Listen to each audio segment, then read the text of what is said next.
दोस्तों, ईरान में इस वक्त जिस तरह के हालात बने हुए हैं, मिडिल ईस्ट का कोई भी देश होता ईरान की जगह तो उस देश ने अब तक घुटने टेक दिए होते। सत्ता परिवर्तन हो चुका होता और नेता देश छोड़कर भाग गए होते। ऐसा ही कुछ और देशों के साथ भी हुआ है। मिडिल ईस्ट के अंदर जो कमजोर देश थे, सत्ता परिवर्तन हुआ और नेता देश छोड़कर भाग खड़े हुए, लेकिन ईरान अभी तक टिका हुआ है।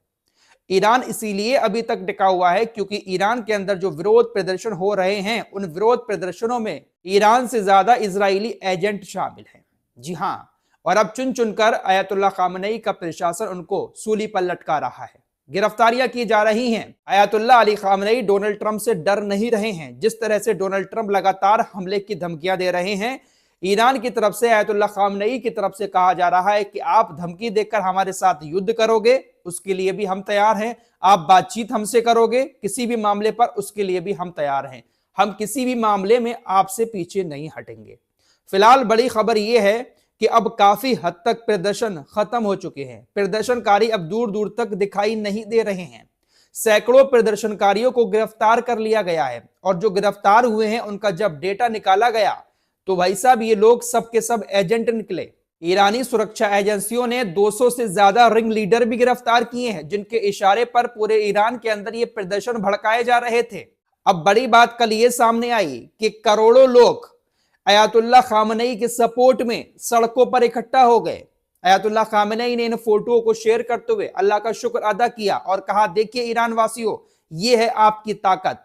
और भी बहुत सारी बातें अयतुल्ला खामनेई ने ईरान के लोगों के लिए बोली और वाकई में दोस्तों एक बड़ा जनसैलाब सपोर्ट में अयतुल्ला खामनेई के कल सड़कों पर देखने को मिला। ये इतना बड़ा सैलाब था कि जो प्रदर्शनकारी अब तक सड़कों पर घूम रहे थे उसका 2% भी नहीं थे, जो कल जनसैलाब समर्थन में अयतुल्ला खामनेई के ईरान की सड़कों पर देखने को मिला। ये बातें मैं बड़ा चढ़ाकर नहीं बता रहा हूं। हो सकता है कि अमेरिका हमला भी कर दे ईरान के ऊपर और हो सकता है कि ईरान में तबाही भी हो जाए, लेकिन अभी की जो सिचुएशन है वो मैं आप लोगों को बता रहा हूं। यही जमीनी हकीकत है।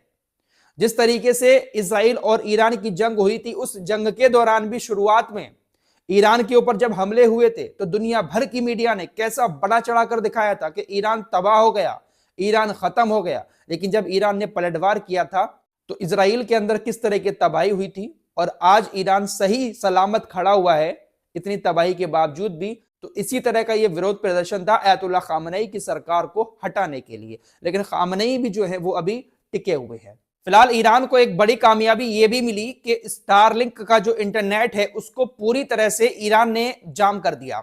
आपको मालूम ही है कि ईरान ने अपने देश के इंटरनेट को तो पूरी तरह से बंद कर दिया था, फिर स्टारलिंक आ गया, एलन मस्क आ गए डोनाल्ड ट्रंप के इशारे से और ईरान के लोगों को स्टारलिंक का इंटरनेट देने लगे। ईरान के लोगों को क्या, जो इनके खुद के लोग वहां पर भरे हुए थे उन लोगों को ही इंटरनेट प्रोवाइड करा रहे थे। लेकिन ईरान की खुफिया एजेंसियों ने बहुत अच्छे से काम करते हुए तमाम सिग्नलों की पहचान की कि कहां कहां पर स्टारलिंक के सिग्नल आ रहे हैं और शायद ऐसा पहली बार इतिहास में हुआ होगा किसी देश ने स्टारलिंक के नेटवर्क को, सिग्नल को जाम किया हो। ईरान ने स्टारलिंक के नेटवर्क को ठप कर दिया।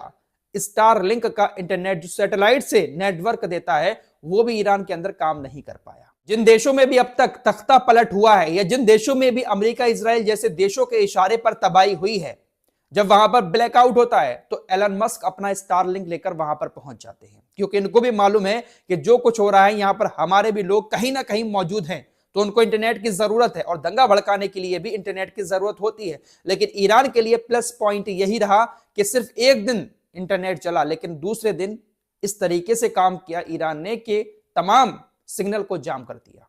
फिलहाल अयतुल्ला खामनेई का तख्ता पलट इसलिए नहीं हो पाया क्योंकि ईरान की ज्यादा जनता जो है वो खामनेई के साथ है। साथ ही साथ जो IRGC है, जो सेना है, पुलिस है, वो भी खामनेई के साथ है और अब प्रशासन ने एक्शन लेना शुरू भी कर दिया है। ईरान की न्यायपालिका प्रमुख ने ऐलान किया है कि जो लोग दंगे में शामिल थे, जिन्होंने ईरान की संपत्ति को नुकसान पहुंचाया है, उनकी संपत्ति को जब्त किया जाएगा। पब्लिक प्रॉपर्टी को जो भी नुकसान पहुंचा है ईरान के अंदर, उसकी भरपाई इन दंगाइयों से की जाएगी। सबकी पहचान कर ली गई है और पकड़ दकड़ जारी है। दोस्तों, जाहिर सी बात है, जब इस तरह के दंगे हुए थे, गोलीबारी भी काफी हुई थी।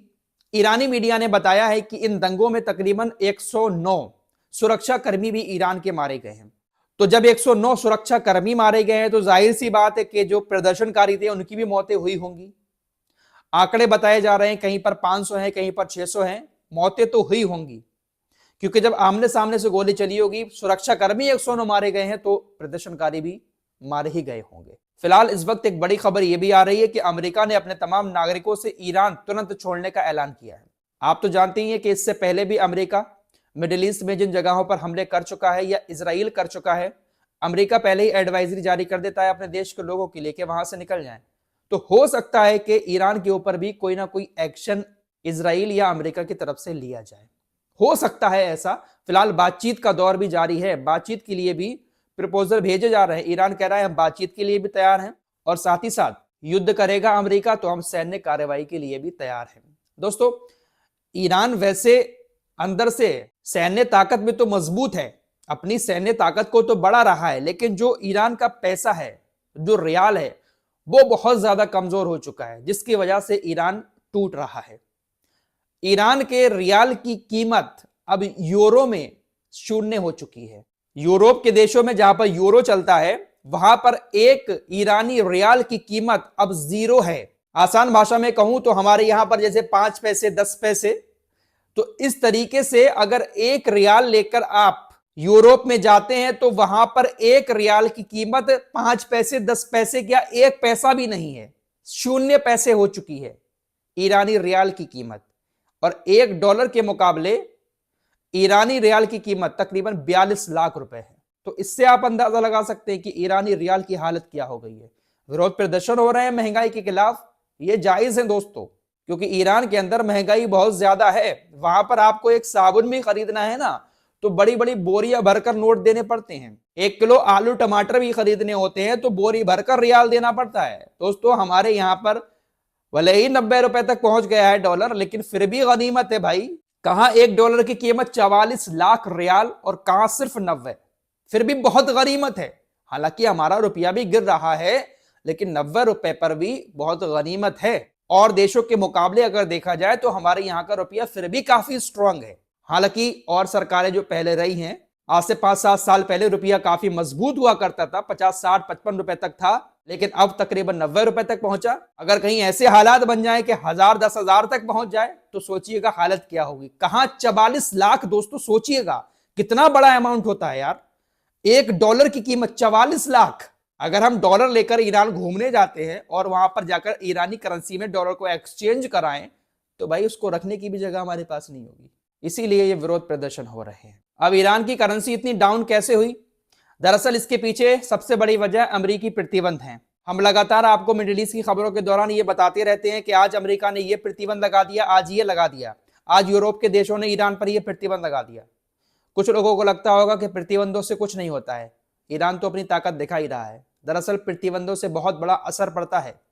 हम जो कारोबार करते हैं उस पर भी बहुत बड़ा असर पड़ता है। बहुत सारी चीजें ऐसी होती हैं जो प्रतिबंधों की वजह से बंद हो जाती हैं, और उसी का असर जो है वो देश की जीडीपी पर पड़ता है, देश की मुद्रा पर पड़ता है। तो अमेरिकी प्रतिबंधों की वजह से अमेरिका के साथ रिश्ते खराब हैं ईरान की, इसकी वजह से ईरान की करेंसी इतनी गिरती जा रही है। साथ ही साथ ईरान के अंदर जो तेल वगैरह है उसकी खपत भी लोग बहुत ज्यादा करते हैं। ईरान के अंदर हर घर में जो गैस आती है, ईरान में ठंड पड़ती है तो हीटर जो है वो फ्री गैस से जलते हैं। गैस तेल बहुत ज्यादा है, तो सरकार ने ये कहा भी अभी हाल ही में स्टेटमेंट दिया कि आप खपत थोड़ी सी कम कर दें तेल की और गैस की, तो आपका पैसा खुद ब खुद ऊपर बढ़ना शुरू हो जाएगा। आप ज्यादा से ज्यादा खर्च कर रहे हैं। सरकार कह रही है कि इसके जिम्मेदार हम खुद ही हैं।